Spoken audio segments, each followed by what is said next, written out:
The air in the office hung thick, a silent scream of fluorescent lights and stale coffee. Alex's phone vibrated, a relentless tremor against her palm. 3 sharp buzzes, each a hammer blow to her fraying nerves. Meeting reminders, calendar pings, then a single, chilling text. 8. Her breath hitched. She locked the screen, then unlocked it again, her fingers twitching. Stillness was a luxury her body no longer understood. The office hummed with a low, anxious thrum, a collective pulse of unspoken dread.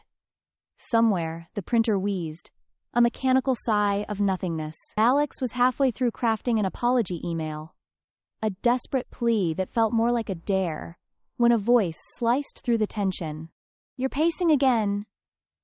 Chance's voice, calm yet edged with an unsettling familiarity, cut through the quiet. Alex's head snapped up. He stood, framed in her doorway, tie loosened, sleeves rolled, a silent observer of her unraveling. His gaze was too knowing, too steady. "I'm thinking," she managed, the words feeling hollow. Her mind raced, a frantic hamster on a wheel. Every thought was a potential trap. "Thinking or rehearsing?" he countered, a subtle challenge in his tone. He always saw too much. "Is there a difference?" she retorted, a flicker of defiance in her eyes. The line between truth and performance had blurred long ago. He stepped inside, the door clicking shut with a soft, ominous finality. The sound echoed in the sudden quiet. "You've been different," he observed, his voice dropping to a near whisper. His eyes searched hers, probing for answers she wasn't ready to give. "So have you," she replied, the accusation hanging unspoken between them. Their dance was an old one, steps memorized but never truly understood. "I've been honest," he stated, a hint of frustration in his voice. His honesty felt like a weapon, sharp and precise. "That doesn't make it simple," she whispered, the complexity of their situation a suffocating weight. Nothing about this was simple.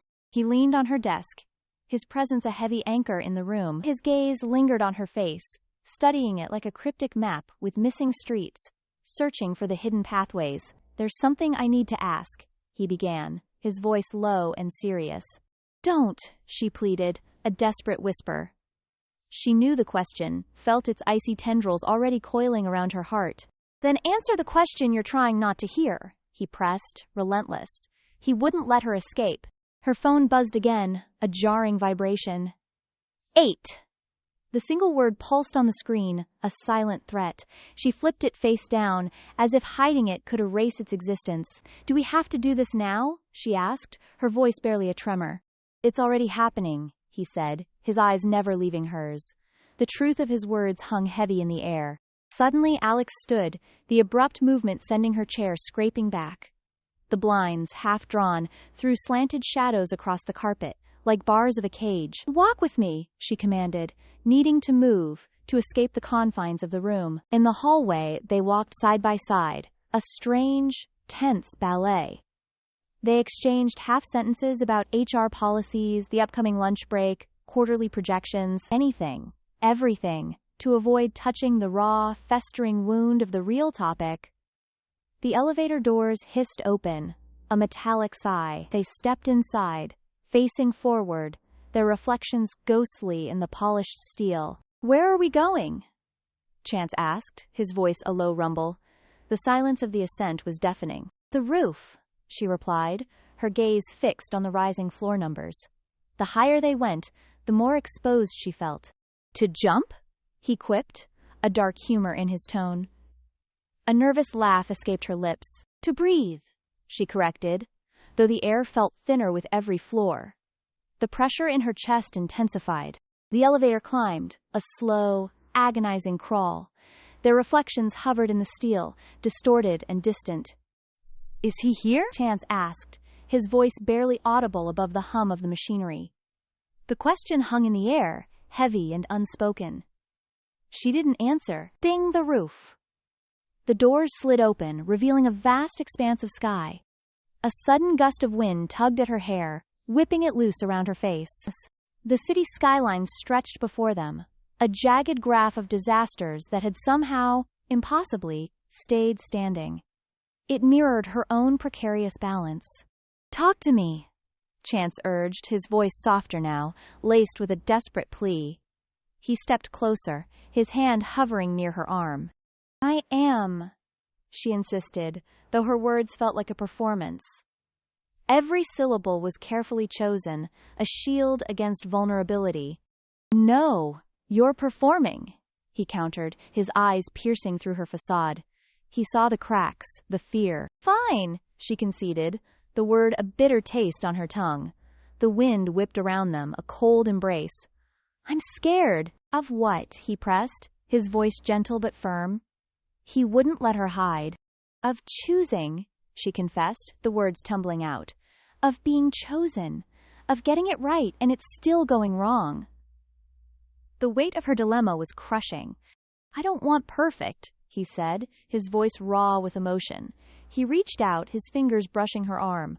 I want you when you're messy. What if my mess has a name? She whispered, the question a loaded gun. The truth was a dangerous thing. He flinched, a visible recoil. His jaw tightened. Is he good to you? He asked, his voice strained. The unspoken rivalry hung between them. He listens, she said, a simple truth.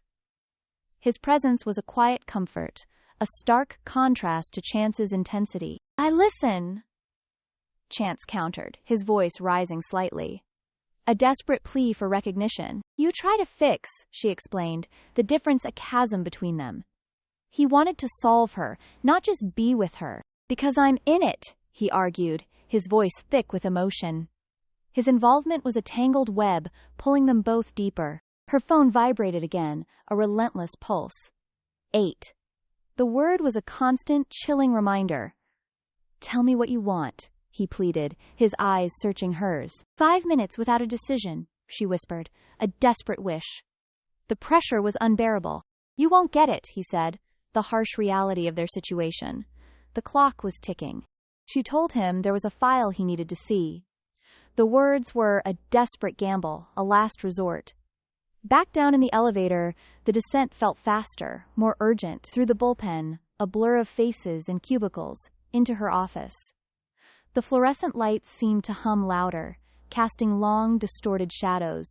She pulled a small, black drive from a sealed envelope, her fingers trembling slightly. The envelope felt heavy, pregnant with secrets. What is that? Chance asked, his eyes wide with a mixture of curiosity and dread. Proof, she stated, her voice flat. The word hung in the air, heavy with implication. Of what? He pressed, his gaze fixed on the drive. His breath hitched. That this started before you, she revealed. The truth, a bitter pill. The past was a relentless shadow. She plugged the drive into her computer. The screen flickered to life, revealing a labyrinth of folders, timestamps, memos, PDFs, each a breadcrumb leading deeper into the mystery. Then, a single video file. She clicked, her heart pounding. She played the middle section. On screen, a grainy, distorted image. Her own silhouette, months ago, across from a blurred figure. A distorted voice, chillingly familiar, echoed through the speakers. You know what 8 means. The words sent a shiver down her spine. I know what it meant then, she whispered, her voice barely audible. The memory was a cold, sharp blade. And now? Chance asked, his voice tight with anticipation. He leaned closer, his eyes glued to the screen. Now I'm not so sure, she admitted, the uncertainty a suffocating blanket. The meaning had shifted, twisted into something darker. Chance asked how many times. Once, she replied, the lie a desperate attempt to protect him, to protect herself. He wanted to believe it, his eyes searching hers for reassurance. Play the end, he urged, a desperate need for answers. The distorted voice returned, a chilling whisper. If you change your mind, same time, same place, same word. The words hung in the air, a sinister promise. What word? She asked, her voice barely a whisper. Her blood ran cold. 8.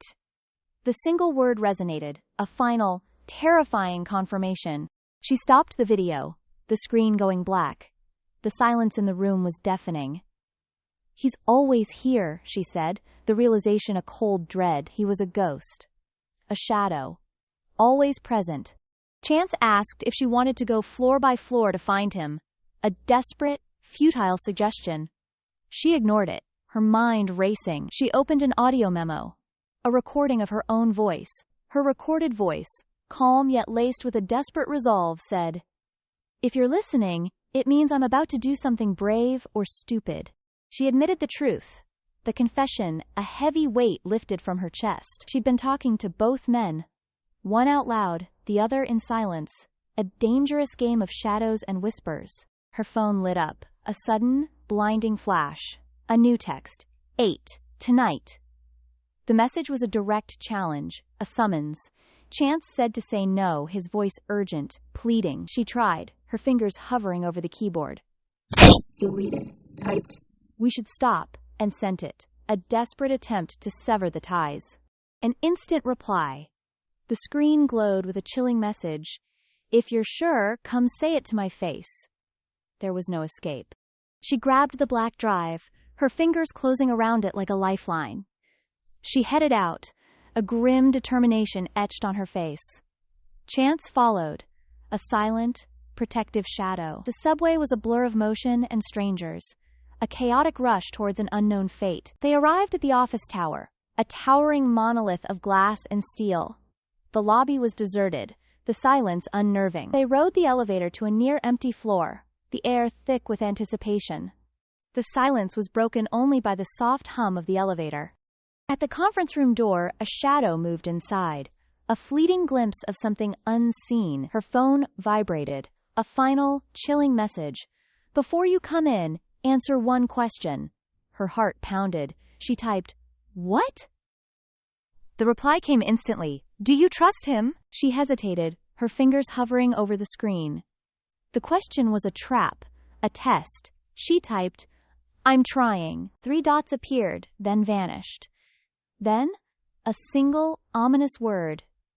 "Good." She turned the handle, the cold metal a shock against her palm. A distorted voice from inside echoed, a chilling whisper. 8. Chance grabbed her arm, his grip tight, desperate. She shook him off, her resolve hardening. She pushed the door open. A rush of white noise, a sudden gust of air, a flash of motion, something glinting on the table. Like, comment, share, and subscribe for episode 5, In Office. The truth is waiting.